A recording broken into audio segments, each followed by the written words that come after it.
In fact Priyanka आप कह रही थी कि जो दो एचसीएल टेक और विप्रो की भी रिजल्ट आए टीसीएस इन्फोसिस के बाद, इनमें खास बात ध्यान देने वाली ये है कि रिलेटिव आउट परफॉर्मेंस थी। बाजार उम्मीदें कम थी और उसके बाद नंबर्स थोड़े से अच्छे आए, कमेंट्री भी ठीक आई, तो आपको एडीआर में नजर आया। लेकिन ये मत भूलिए कि इन्फोसिस टीसीएस के साथ साथ फ्राइडे को टेक महिंद्रा, एचसीएल टेक और विप्रो पहले ही चल गए थे। तो अब सवाल ये उठता है कितना प्राइस इन है या आज सुबह के बाद कितना चेज करना चाहिए। थोड़ी शायद टेलविंड बाकी रह जाएगी। प्रशांत से मैं पूछूंगा, प्रशांत आईटी स्पेस में इन चारों स्टॉक्स को कैसे ट्रेड करेंगे? वैल्यूएशन बहुत महंगे नहीं हुए, इनफैक्ट विप्रो सबसे सस्ता नजर आ रहा है इस समय।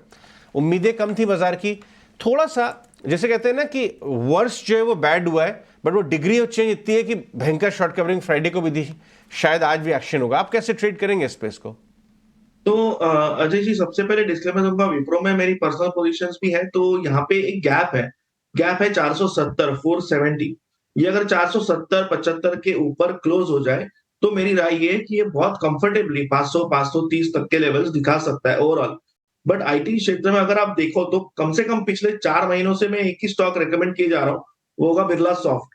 यहाँ पे मैं अभी भी काफी बुलिश हूँ और ऑलमोस्ट मैंने 400 के लेवल से हर बार ये हर डिप पे रेकमेंड किया हुआ है।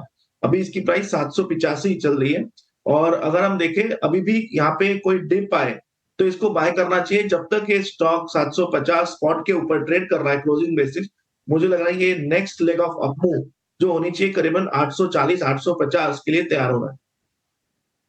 सॉफ्ट इनफैक्ट कुछ डेटा पॉइंट हम निकाल रहे थे कि आईटी कंपनीज कितना कितना चली और अपने 52 वीक लोज से अभी इस वक्त कितना कवर भी कर चुकी हैं। तो विप्रो तो अब भी काफी दूर है, लेकिन बिरला सॉफ्ट तो वन साइडेड चलता ही रहा है। इनफैक्ट अपने 52 वीक लो से ऑफ लोज अगर आप बोले तो 200% से ज्यादा बिरला सॉफ्ट चला है, लेकिन विप्रो के पास अभी भी बहुत बड़ा रूम है। अजय, आपके इस पॉइंट पे just I would like to add कि भले ही मूव पिछले हफ्ते चल पड़ी हो, 2 दिन हमने देखा आईटी स्टॉक्स चले, लेकिन अभी भी अपने 52 वीक हाई से बहुत दूर है विप्रो, तो थोड़ा मार्जिन गैप। और यहाँ भी ये मत भूलिए कि वैल्यूएशन में बदलाव, वैल्यूएशन बहुत कम है और लीडरशिप में बदलाव आने की बात चल रही है। वो आप दूसरा पॉइंट पहले हाईलाइट मैं आपको इस अर्निंग सीजन के पहले ही बोल रहा था, इस साल का अगर आईटी स्टॉक कोई है इस साल का, तो आपको विप्रो अपने रडार पे रखना चाहिए। आपने देखा होगा कि ये इंडिगो के ऊपर एक बड़ा अपग्रेड आया है।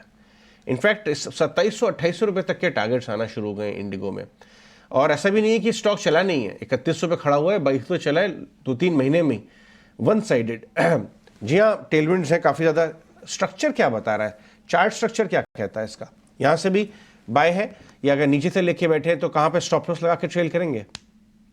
नहीं, डेफिनेटली आपने जो कहा इसमें एक्सटेंशन ऑफ द ट्रेंड है, और एक्सटेंशन ऑफ द ट्रेंड जो है वो इसीलिए है कि अगर आप वीकली चार्ट पैटर्न देखोगे तो starting from 15th of December का वीक हाई था 2000, उसका जो हाई था वो था 3006। सो दिसंबर 15th, 29 दिसंबर और 5th ऑफ जनवरी, तीनों वीकों में, चारों वीकों में कंसोलिडेशन था, जहां पे अपर एंड के ऊपर 3047 क्रॉस नहीं कर रहा था स्टॉक।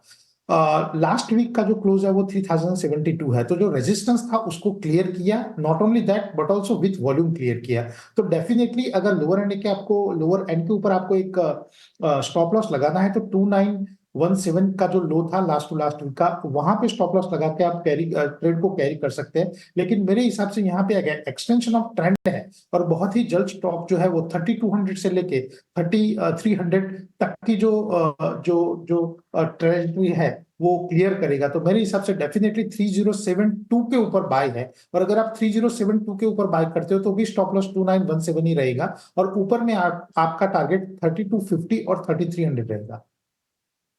3250 3300 तक के टारगेट्स इंडिगो में बनते हैं।